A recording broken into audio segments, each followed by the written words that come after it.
मराठा समाजाला आरक्षण मिळावे यासाठी मनोजदादा जरांगे पाटील हे सध्या आझाद मैदान या ठिकाणी उपोषणाला बसलेले आहेत। आपण पाहतोय की त्यांना पाठिंबा देण्यासाठी मराठा आंदोलक हे मोठ्या संख्येने बीड असेल किंवा मराठवाडा असेल किंवा पश्चिम महाराष्ट्र असेल या ठिकाणून आलेलं आहे। त्यांच्या वास्तव्याची आणि राहण्याची आणि खाण्याची सोय ही नवी मुंबईत दोन ठिकाणी करण्यात आलेली आहे। एक म्हणजे एपीएमसी मार्केट तर दुसरं हे सिडको एक्झिबिशन। सध्या मी सिडको एक्झिबिशन या ठिकाणी आहे।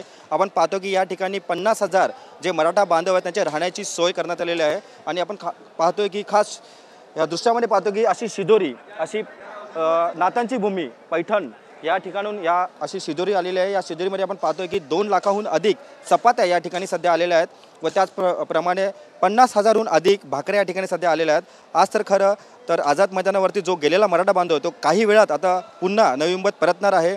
त्यांच्या खाण्याची या ठिकाणी उत्तम सोय आपणास पाहायला मिळते।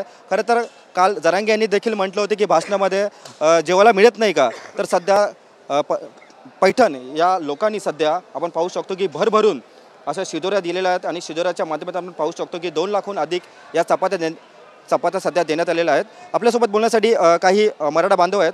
दादा, खरं तर पैठणवरनं हा सगळा मटेरियल आलेला आहे, शिदोरी आलेल्या आहेत, या चपात्या 2 लाखाहून अधिक आहेत, त्याबाबत पैठण नाथाची भूमीतून 2 लाख चपात्या आल्या आणि 15 ते 20,000 भाकरी आलेलं आहे, चटणी ठेचा ते सगळं आलेलं आहे। एकंदरीत खर्च किती आला काय अंदाज? खर्च नाही आहे, सगळं सामुदायिक गावातली जे प्रॉपर पैठण आहे आजूबाजूचे खेडेपाडे येईने जमा करून दिलेलं आहे, एका ठिकाणी आणून दिलेलं आहे, गाव पातळीवर जमा करून इकडे आलेलं आहे पूर्ण। काल जरांगे साहेबांनी देखील शब्द दिला होता की जेवण मिळत नाही, फक्त आवाज उठवला होता। त्यानंतर आज पैठणमधून एवढ्या मोठ्या प्रमाणात चपात्या येतात, त्याबाबत काय सांगा? नाही, आता जरांगे साहेबांनी सांगितलं इकडं अन्न पाण्याची दैन व्हायला लागली, त्याच्यामुळं ग्रामीण भागातून खूप माल यायला लागला, एकदम अन्न पाणी सगळं तिकून पोहोच व्हायला लागलं। आणि दर परिसरामध्ये 12-15 गावात असं नियोजन केलं का सगळीकडून पोळ्या भाज्या जमा करायचं आणि इथे पोहोच करायचं। असं महिनाभर बी आंदोलन चाललं तरी अन्न पाणी तिकून येत राहणार खेड्यापाड्यातून, प्रत्येक याच्यातून महाराष्ट्रातून। मराठा बांधवाची खाण्याची चिंता मिटली म्हणायला काय हरकत नाही। खाण्याची चिंता मिटली मराठा बांधवाची। सोबत काय काय आणलं आज पैठण? कारण इकडून चटणी आणली, भाकरी आणल्या, तुमचा ठेचा आणला शेंगदाण्याची, त्याच्यानंतर चिवडा आणला, बरंचसं मटेरियल आणलेलं आहे तिकडून।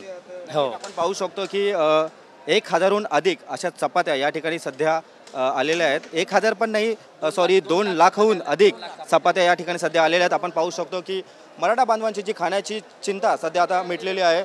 आपण दृश्यामध्ये देखील पाहू शकतो की मोठ्या प्रमाणात या ठिकाणी आपण चटणी देखील या ठिकाणी आलेला आहे, याला ठेचा देखील म्हणू शकतो। हा वेगवेगळा ठेचा आहे, चटण्या आहेत। या ठेचा चटण्या किती आहेत?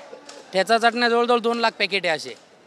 आपण पाहू शकतो की चपात्यांसोबत चटणी देखील या ठिकाणी आलेली आहे। त्यामुळे पुन्हा एकदा मराठा बांधवांची खाण्याची चिंता ती सध्या आता मिटलेली आहे। कॅमेरा पर्सन रोशन गायकवाडसह मी रवी कराड, TV9 मराठी, वाशी, नवी मुंबई।